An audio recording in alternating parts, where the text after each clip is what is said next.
Yes, ladies and gentlemen, today we're going to ask the question, are the Vedas apaurushaya?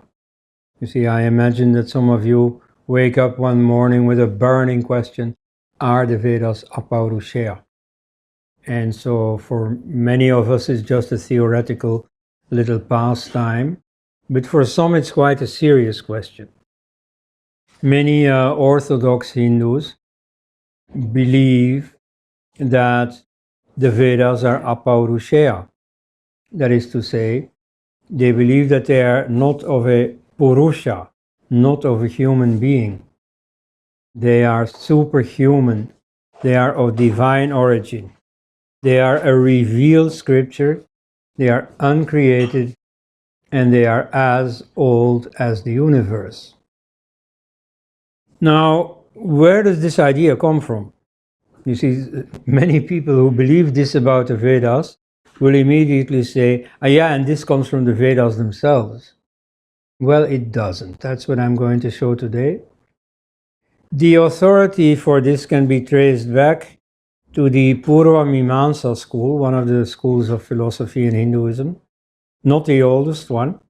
The oldest is very definitely the Sankhya school, which doesn't talk about the Vedas at all, and which, in my opinion, in its basic form, predates the Vedas.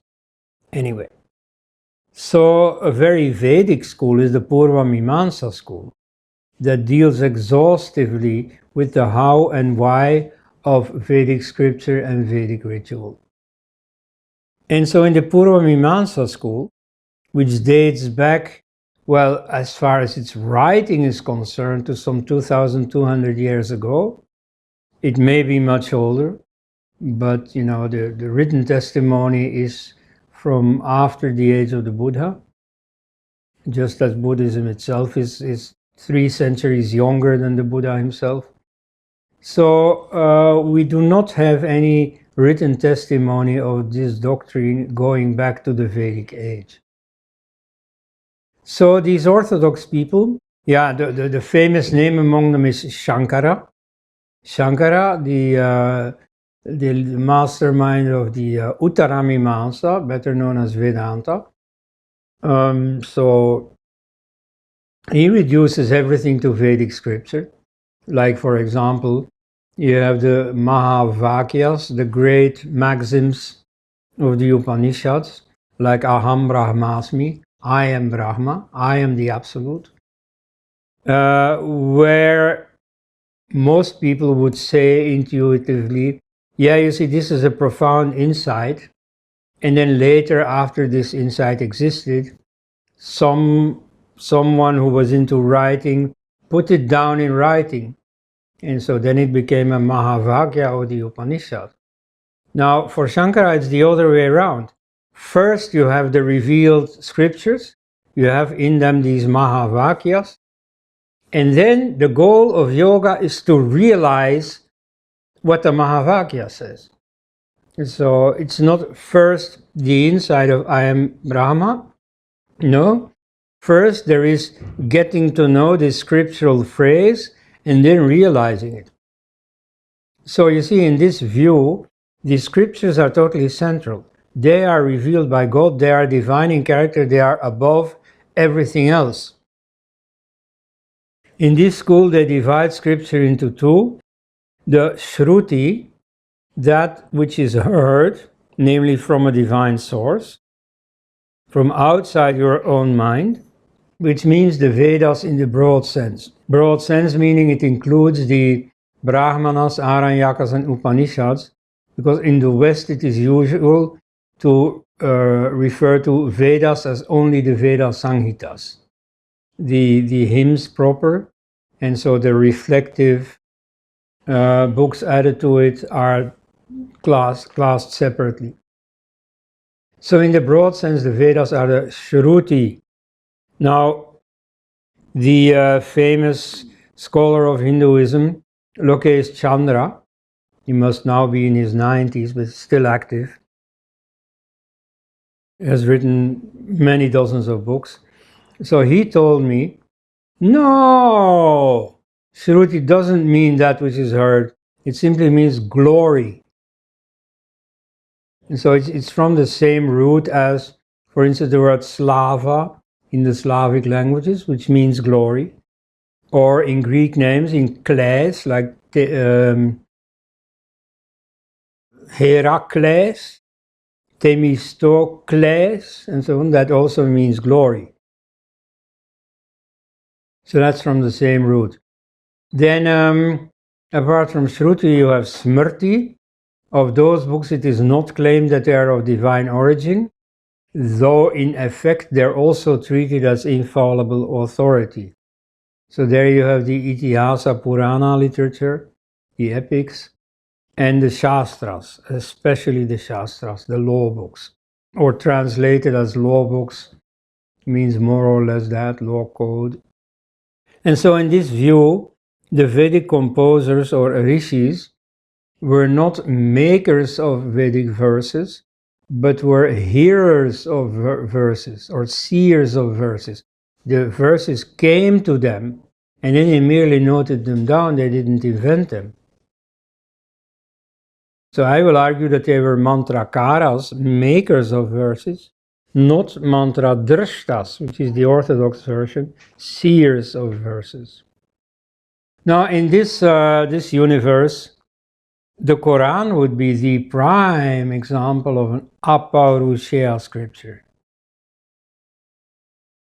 You see, what they say about the Vedas is a mirror image of the official Islamic doctrine about the Quran. And so, in the case of the Vedas, I'm going to argue with an existing view. In the case of the Quran, there's no argument. You see, all Muslims are agreed on the divine origin of the Quran.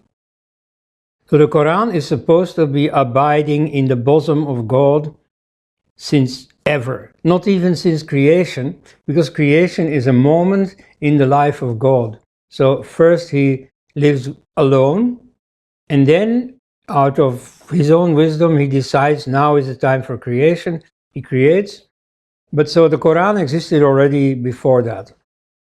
At any rate, from creation onwards, there's no doubt the Quran rests with God until the moment that God sovereignly decides, now I'm going to reveal the Quran, and then he sends it down through the Prophet to mankind.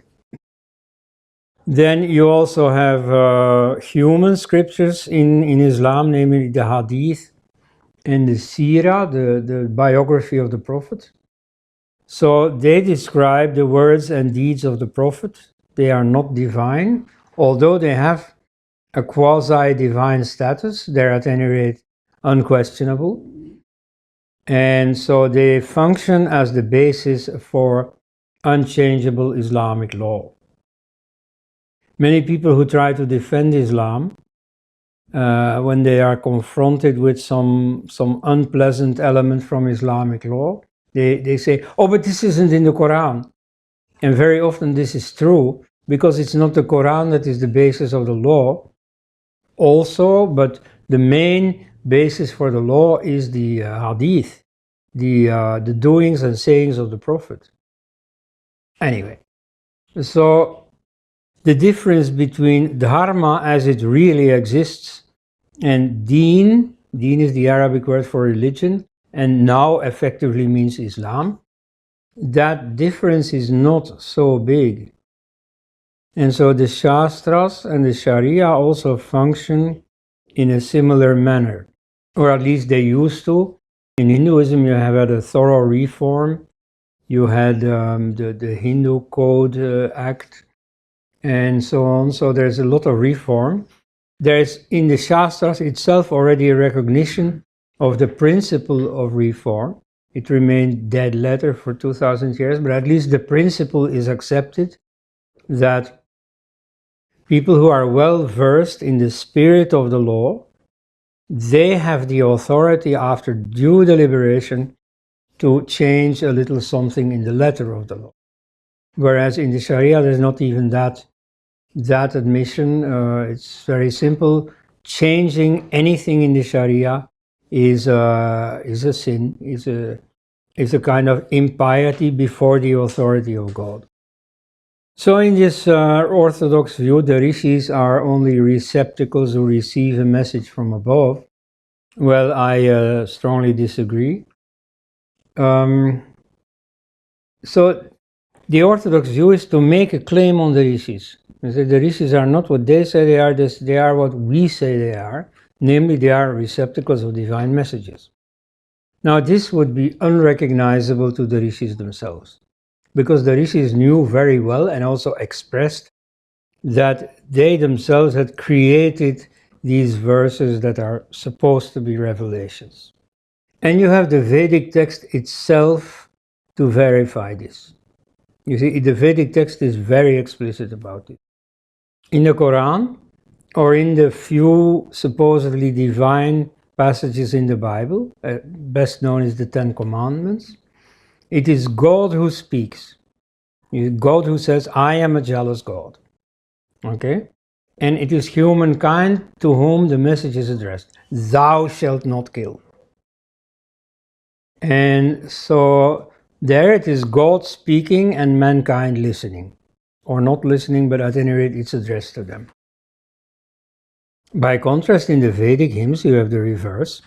You have a human being speaking to God or about God, but at any rate God is the object and man is the subject. So the rishis were very explicitly the authors of the Vedic hymns.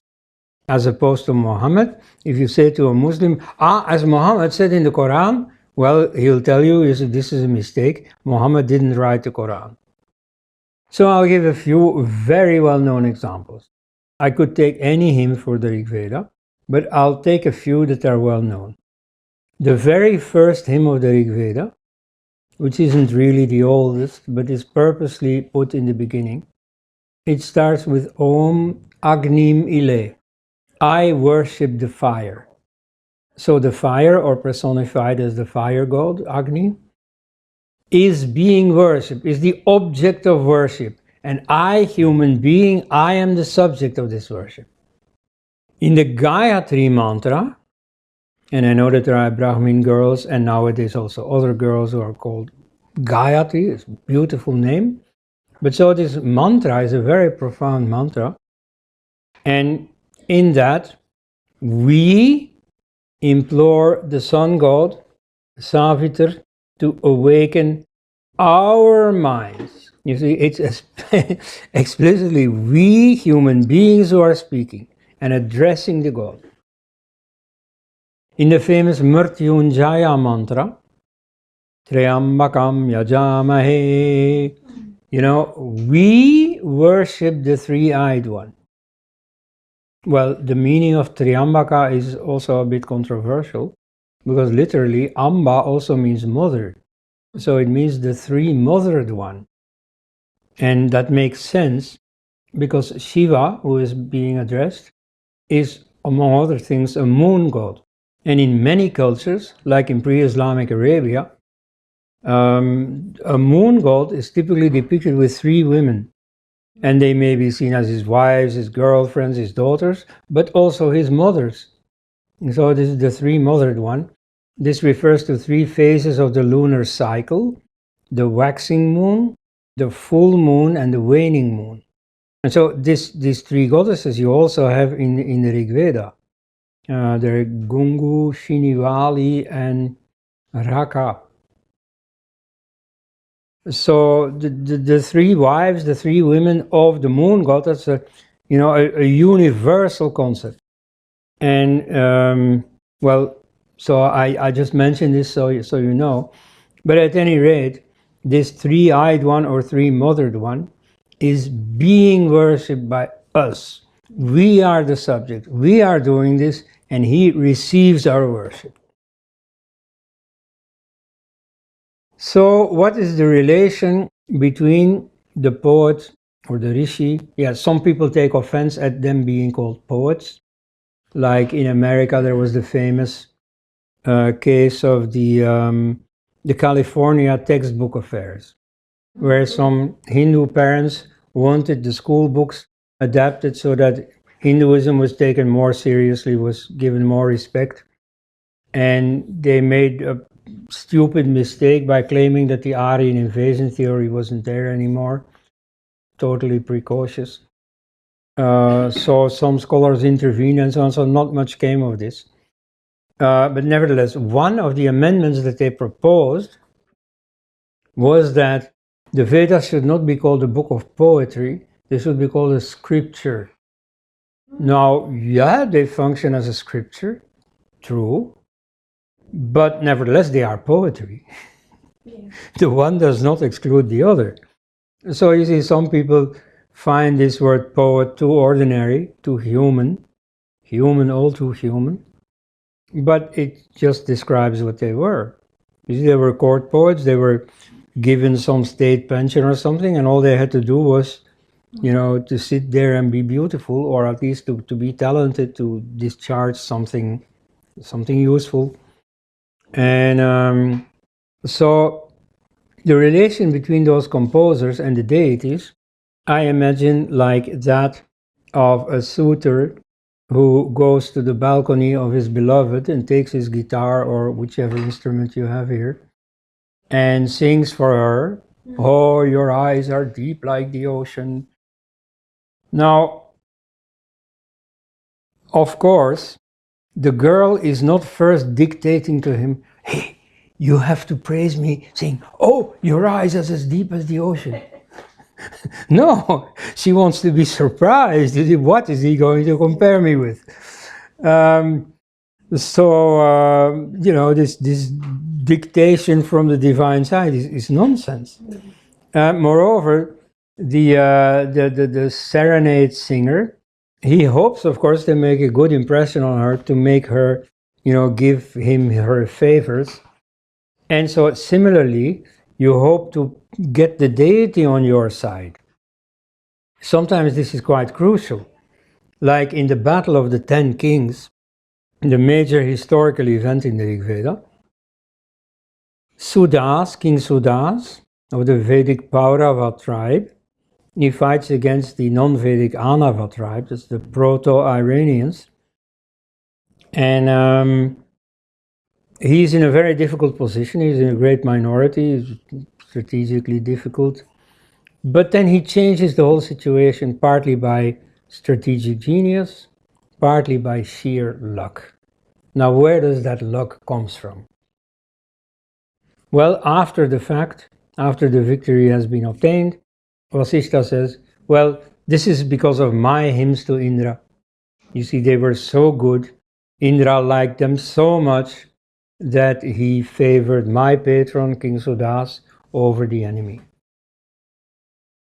So you see, the Vedic seers were really conscious about their own authorship, and they praised themselves for this authorship. Well, a few things by which you can see that they're human creations. You see, rather than starting from creation, the Vedas clearly refer to a pre-Vedic period in a number of different ways. In the very first hymn already, there is talk about the rishis from the present and the rishis from the past. So there already had been rishis. It refers to past events, for example, not to past battles. There is a battle with the Druhyus, and that's 10-20 generations before the Rig Veda starts with King Bharata. And it gives some details about the battle, like there was a king Mandhata of the Solar dynasty in Ayodhya, and he was married to a Paurava princess. And so because of this connection, he came to their military help. And so together they won the battle against the Druhyus. Now this is all long ago. It's like we talk about Shivaji against Aurangzeb or the Battle of Waterloo or something. So this was a historical memory, and so it's referred to in the Veda. You know, they are very conscious of a past that happened before the Veda. They remember their ancestors. Like there are 20-something references to Manu. You see, Manu is their ancestor. Even once the notion of the law of Manu is already mentioned. You see, later on you get a book known as the Manu Smriti, the Manava Dharma Shastra, and that gives the law as it is at that time. But in fact, you see, all through the centuries, that law kept changing, kept being adapted. So we don't know what the oldest version of the law of Manu was. But at any rate, this idea of our ancestor as a lawgiver, that's already there. Then Ila was the eldest daughter of, and the eldest child of Manu. Because she was a girl, she couldn't succeed to the throne. But so her son, well, the throne goes to Ikshwaku, who founds the solar dynasty. And then his sister has a son, Pururavas, who founds the lunar dynasty. And then a few generations later, this one branch of the lunar dynasty shifts to the Saraswati basin, what is now Haryana. And there, another number of generations later, you have this Paurava tribe and this king Bharata, whose court priest Bharadwaj starts the first Vedic hymns. And so they remember Manu, they mention him several times. They worship their ancestress Ila. And so one of the three goddesses, again, you see goddesses typically come in triplets. So you have this Ila, Bharati, Saraswati. Bharati is the personification of the clan of King Bharata. And Saraswati is their life artery, the river Saraswati. So they remember the past, very important. Then by their own testimony, they locate themselves in history. You see, they don't describe living in caves. They're not cavemen. They don't describe taking their automobile and driving to the mall and, no. You see, they're not of this age, they're not of that age, they're in between. They are in a specific window, namely the Bronze Age. There are no iron implements there. In later literature they appear. But they already have chariots. First they have only carts. In the older parts of the Rig Veda you have carts. The chariots with spoked wheels drawn by horses only appear in the last book of the Rig Veda. But so it's in that area, just essentially the 3rd millennium BC. So you see, they put themselves at some period and at some place. They don't describe polar bears. They don't describe penguins or giraffes or kangaroos. No, you see, they describe the fauna and flora of Northwest India. So you see, in space and time, we can limit when or where the Vedas were composed. So a number of historical events that happened within the period of the Rig Veda, like the Battle of the Ten Kings, are also described, and all kinds of human events, enmities, marriages, genealogies related, this was my grandfather and so on. So all this human stuff, is in there. I don't know why a god would imagine such things. So this argues against their being eternal.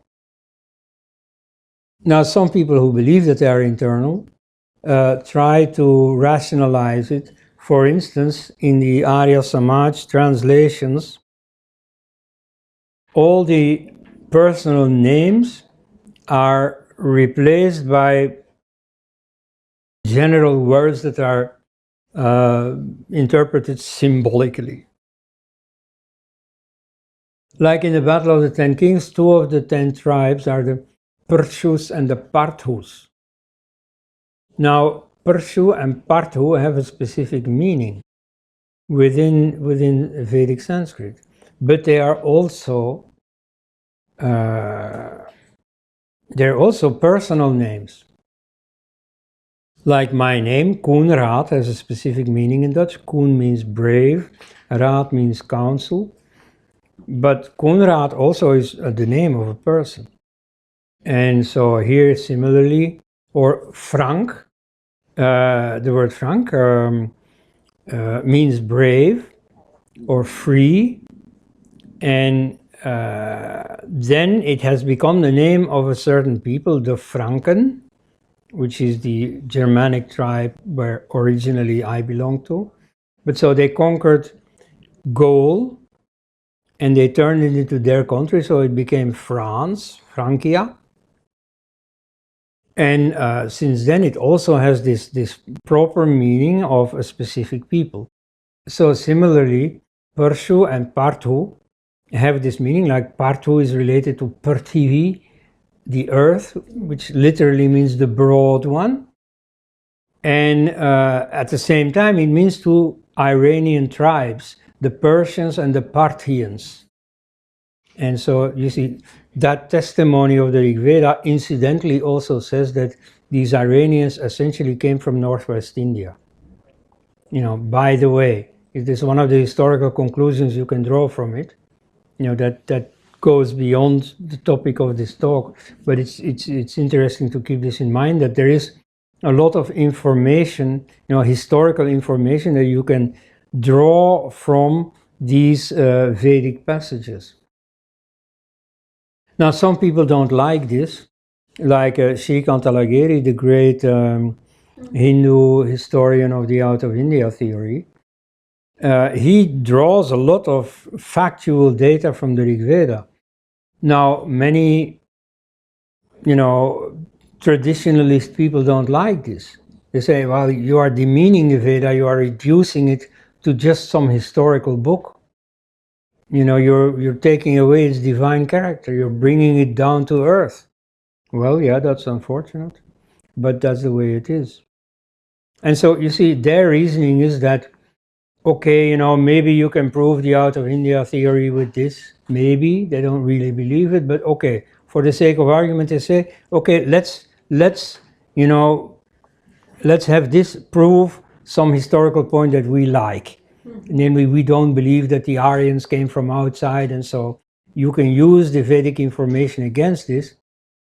But then, you see, even though that is desirable, it is much less important than the status of the Vedas themselves. Because you see, this historical question, you know, this Aryan invasion debate, for thousands of years it hasn't existed. Now, very briefly, it exists, and soon it will be concluded. You know, one of the existing theories is going to prevail, and from then on, we're all just going to know. You know, today nobody talks about whether the Earth turns around the sun or vice versa. That question has long been settled. So you see, then there is coming an eternity when that question doesn't matter anymore. So all in all, you know, discarding this supposed historical information is worth it, because it keeps the Vedas in their pristine purity. So that's their argument. And so, as a lofty idea, you know, nothing against it. Unfortunately, it's not correct. You see, you have all these, you know, irrefutable reasons why the Vedas are historical. Then another proof given by Daya Krishna. He was a professor of philosophy, died a few years ago. He was a friend of Ram Swarup and Sitaram Goel.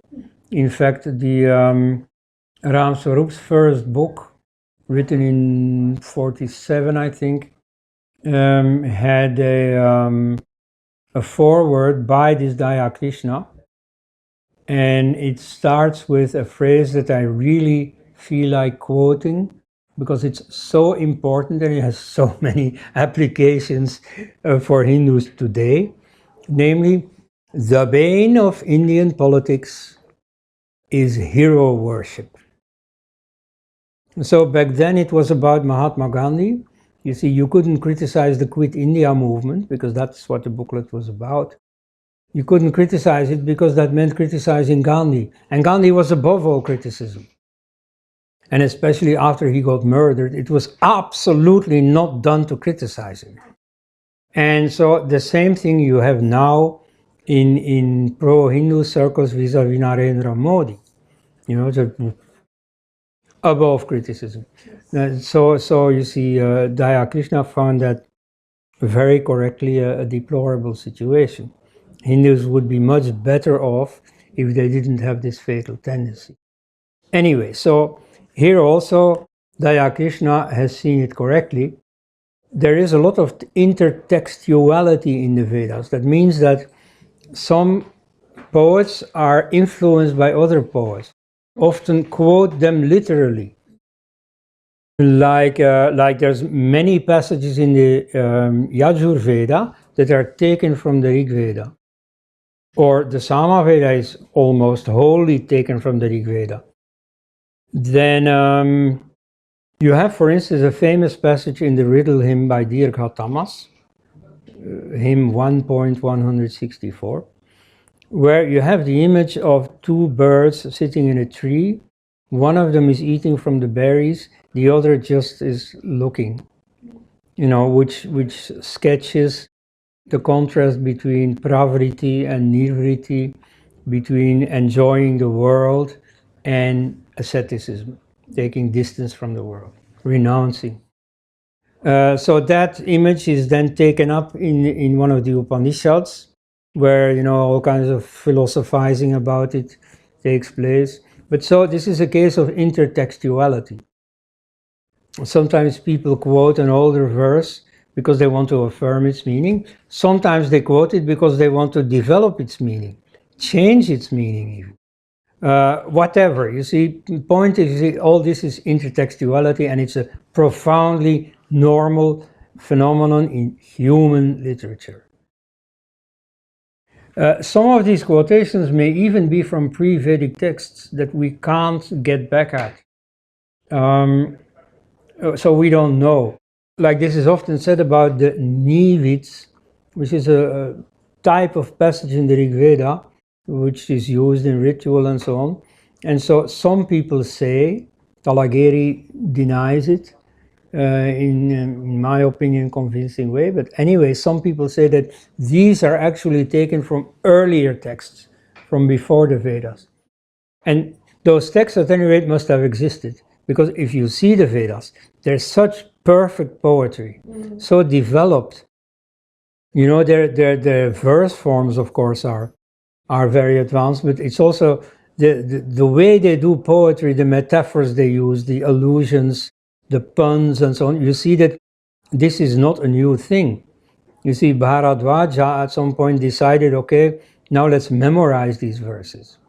But the type of verse already existed.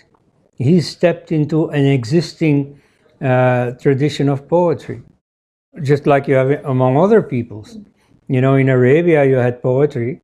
I mean, these poor desert dwellers didn't have much else. They couldn't take, sculptures with them or so. So if they wanted to do art, it was poetry. And so then in the Kaaba you had this habit of, the winning poems, the best poems of that year were put on a metal plate and then hung in the Kaaba so everybody could read them. So I mean, all peoples have this tradition of poetry. This is like an obvious thing to do when you have little technology, yet this is at least something you can do. So this existed in India. So there is plenty of pre-Vedic poetry, although we can't get at it, but we are certain it existed. So what happened is that the Vedas were not a legacy from the gods. They are made by human beings. But why then did they come to be seen as coming from the gods? Well, you see, the Vedas were not just anything. They derived an enormous prestige from a number of factors. First of all, the poems themselves were treated with great reverence. They were learned by heart, and there were all kinds of mnemotechnic devices to keep them unchanged. As even Professor Michael Witzel, who is very skeptical of Vedic claims, as even he admits, listening today to a recitation of the Vedas is like listening to a tape recorder of the recitation 4,000 years ago. You see, far better than any writing that has to be copied and, mistakes can creep in. You see, this learning by heart and then controlling one another, to make sure it doesn't change, that's a far better way. So you see, that gained them a lot of respect. Increasingly, a class of people was set apart to transmit these Vedas. That became the Brahmin class.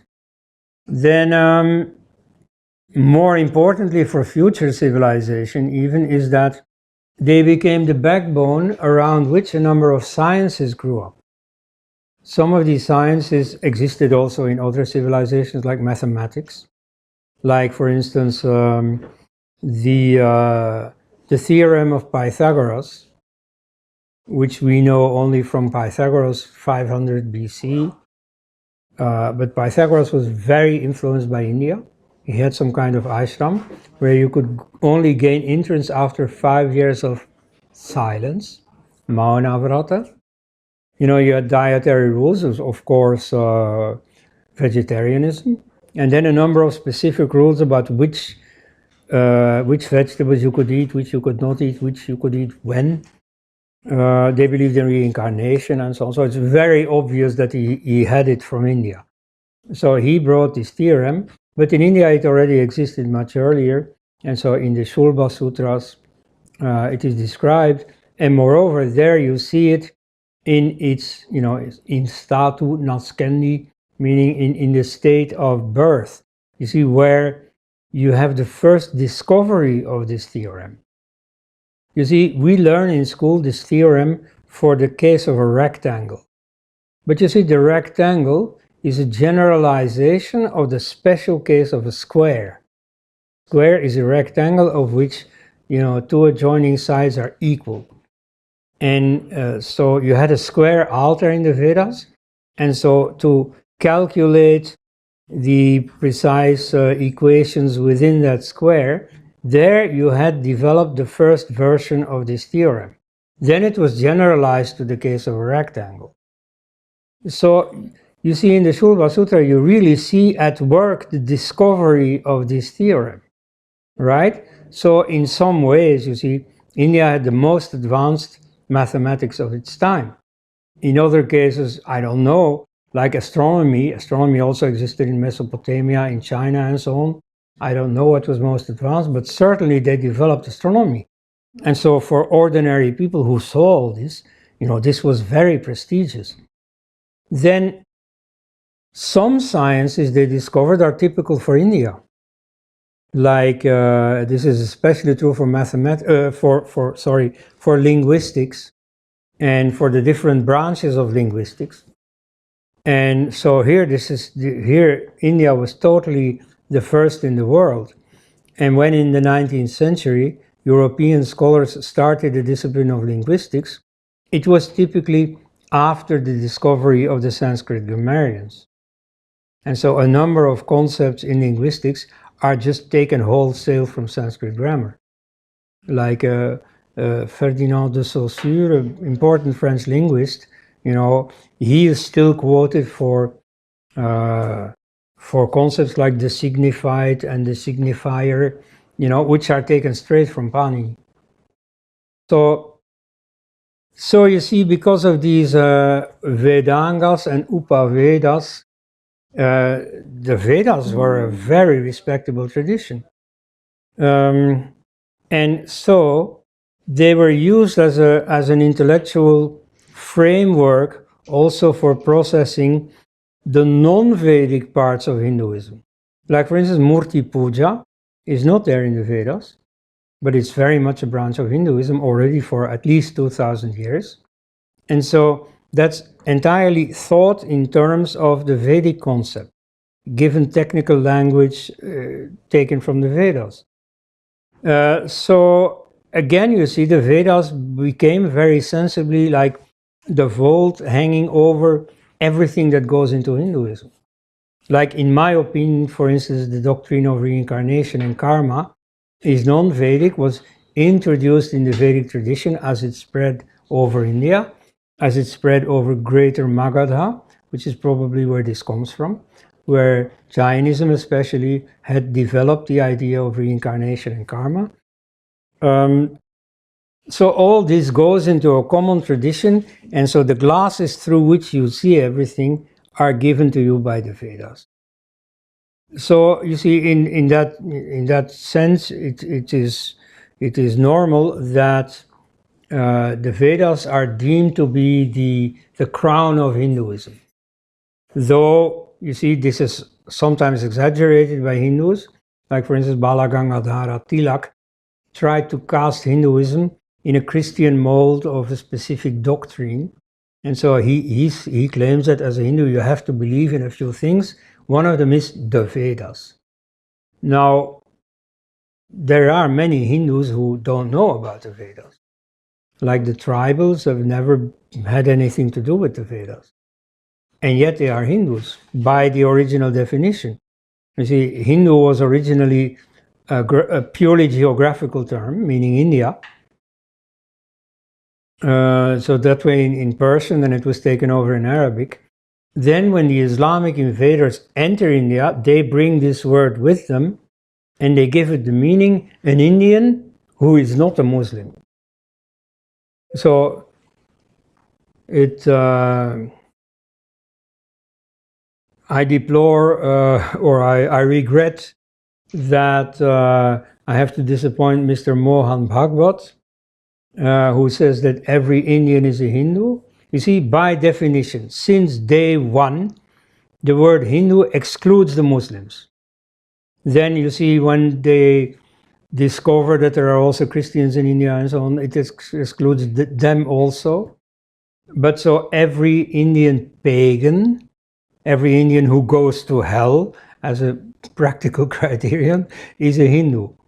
So this counts for Buddhists, for Brahmins, for Jains, for tribals. This also counts for sects that didn't exist yet, like the Veerasaivas, the Sikhs, the Ramakrishna Mission, the Arya Samaj and so on. Whatever they may say today, they fall under the definition of Hindu that was brought into India by the Muslim invaders.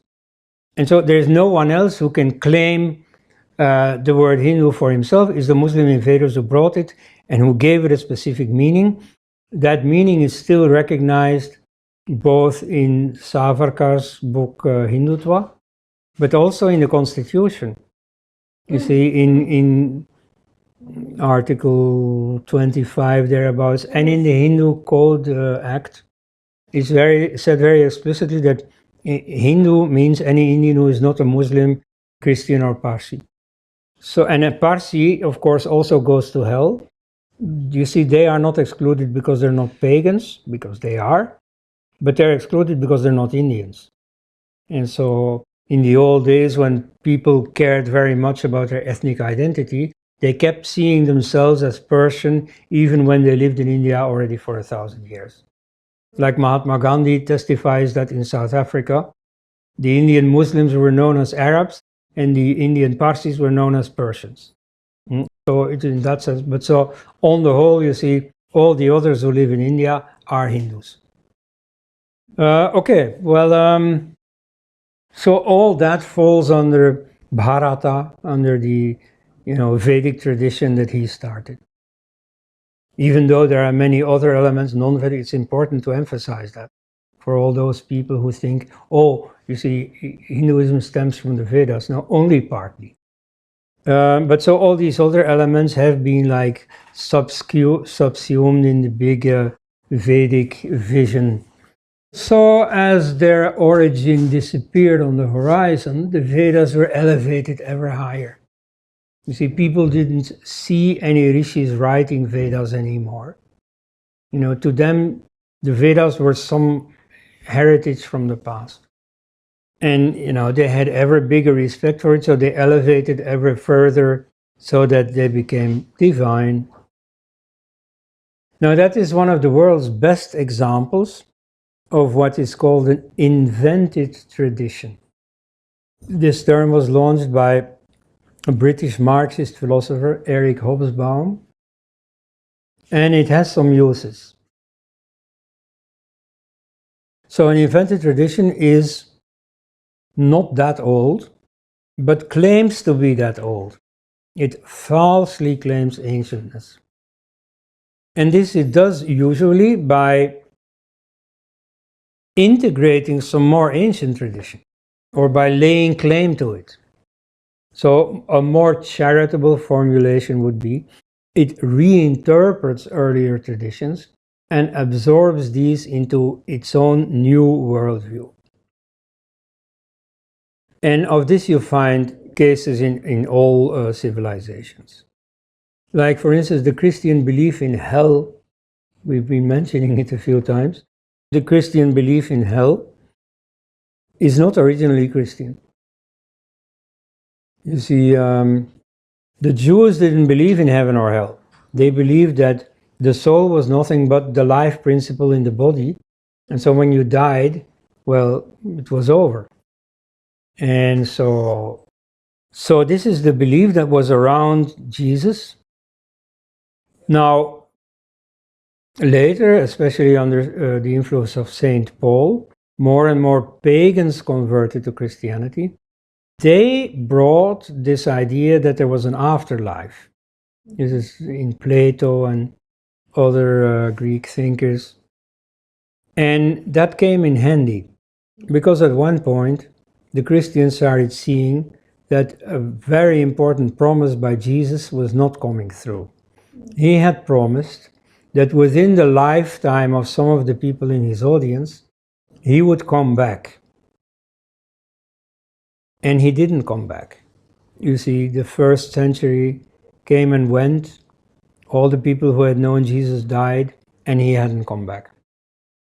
So then you see, they reinterpreted the promise, and they said, no, well, it's not really what you see, it's after death. And then, of course, this idea of an afterlife came in handy, and then the whole notion of heaven and hell came added to it. Or, for instance, you have the Confucian reinterpretation of the Book of Changes from the 11th century BC. So that's a divination book. It predicts the future. And in the Confucian reinterpretation of some 300, 400 BC, so centuries later, this becomes a book of ethics.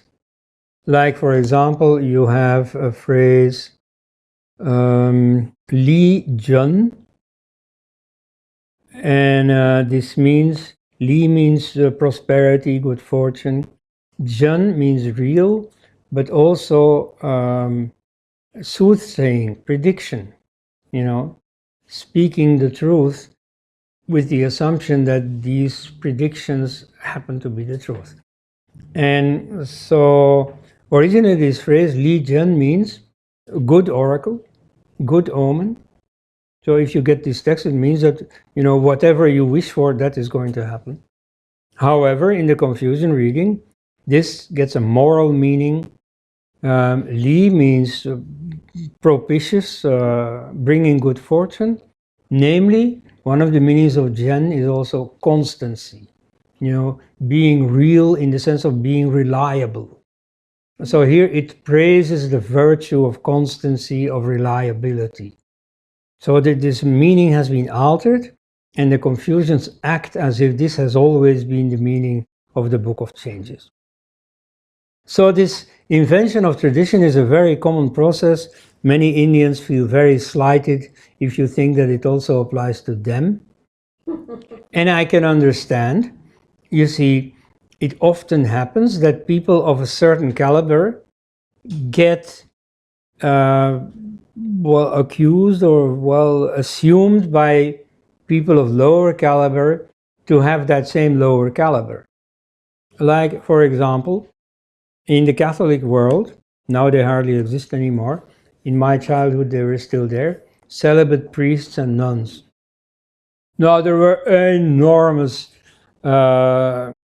vulgar jokes about what those priests and nuns must have been doing, to pass as celibate without really being celibate. Okay? And so, that's unfair to those many priests and nuns who did practice celibacy, right? So in a way, I can understand that Hindus say, you see, don't assume that we have the same ordinary, developments as other people. We might be superior to them. And so, yeah, in principle, they may be. I will not exclude that. However, I notice that just like everyone else, they do have invented traditions. Now, some people will say, you see these invented traditions, they have ulterior motives behind them. And I'll come to an example. But you see, in this case, I don't think that is what happened. People in general, and Hindus very especially, have a tendency towards divinization. You know, as it is said in the Gita, every object that, you know, evokes respect, evokes awe, can serve as a god. And so you have cases, like in the Vedas, you see there are hymns to specific gods. There are also hymns to the spoons with which you put oil or whatever into the fire. See, you see, so, you know, anything that you treat with reverence, with awe, can serve as a deity. And so you have the very famous case in the Hindu religious history of Rama and Krishna. They were human beings. That's why they have a Janmabhoomi. They were born at a particular time and place, like every human being.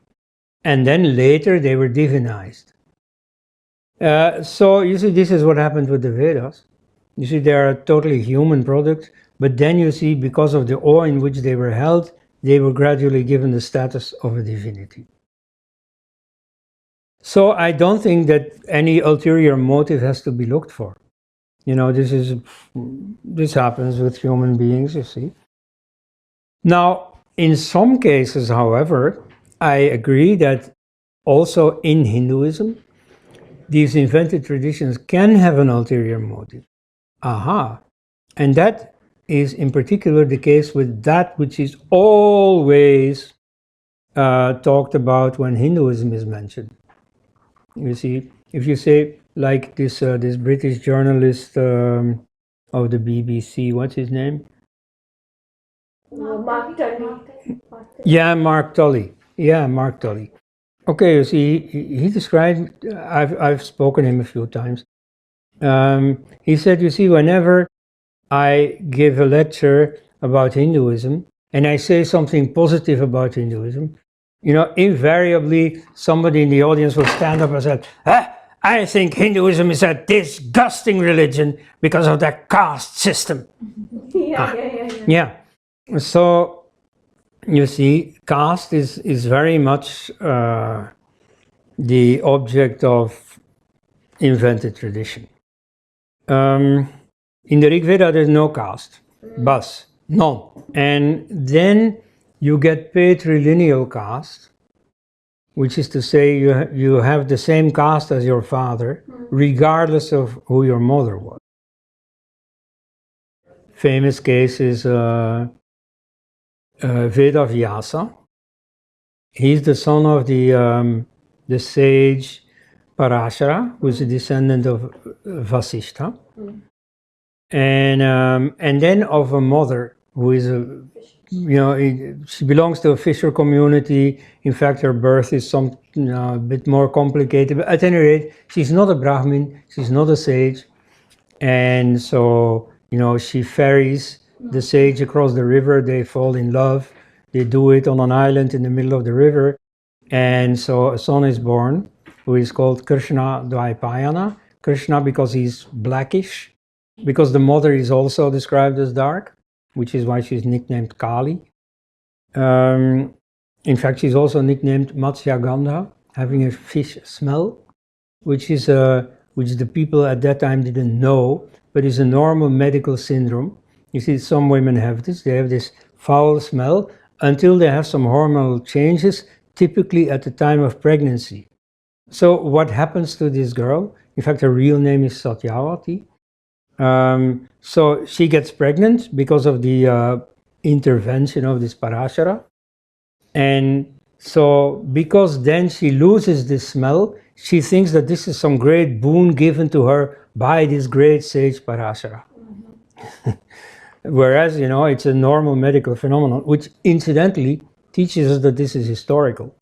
Because people back then didn't know about these medical syndromes. So if they describe it, it is not because they copy it from some medical textbook. No, it's because they've seen it. By the way. But so So she's not a Brahmin or a proto-Brahmin or something. It doesn't matter. You see, he gets educated by his father. He becomes the Brahmin par excellence. The feast of Guru Purnama is originally devoted to Vyasa. So there you have caste in the patrilineal sense. In the time of the Buddha, you still have it, but it's already changing, at least in the upper classes. So you have one prince, this Virudhaka, who discovers that his mother is not a Kshatriya. And he gets very angry with his father. He says, why could you hang out with this woman who, okay, is my mother, but nevertheless is of a lower breed? So there you see the idea of endogamy, of marrying within the same caste starts, at least among the upper classes. And then genetics tells us that this becomes general throughout the Indian population by 200 AD. So that's when you have the caste system. So the history of the caste system does not cover the history of Hinduism. It was with us for less than 2000 years, but it has been intertwined with Hinduism pretty seriously. And so then you get the phenomenon of invented tradition. You see, people who are beneficiaries of this caste system, they try to absolutize caste system, to lift it above ordinary human history and say that it's intrinsic to Hinduism. It's in fact intrinsic to the universe. It's Sanatana. And so then you see the caste phenomena in the natural world. You see how species, avoid each other. Or if they approach each other, like a horse and a donkey, they can produce offspring, but that offspring itself is infertile. So you already see that the species are protecting their own separate identity. Then the species again get separated into different races, different types of dogs, different types of horses.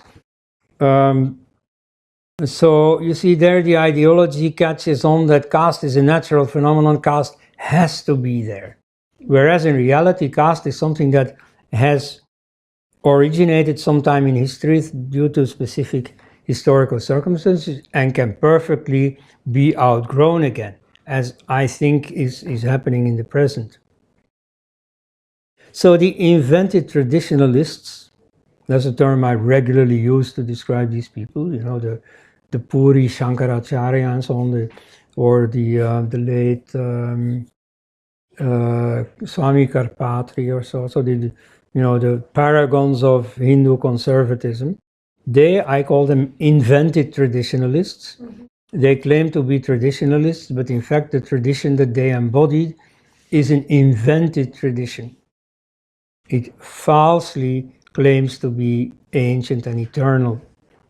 So there you see that reinvention of the tradition around caste, that may have served the interest of particular upper castes. So sometimes you see there are ulterior motives behind this invention, sometimes not. And so in the case of the Apaurusheyatva of the Vedas, I would not look for ulterior motives. I think it's just a normal weakness of the human mind to divinize things. That's what I wanted to say for today. Thank you.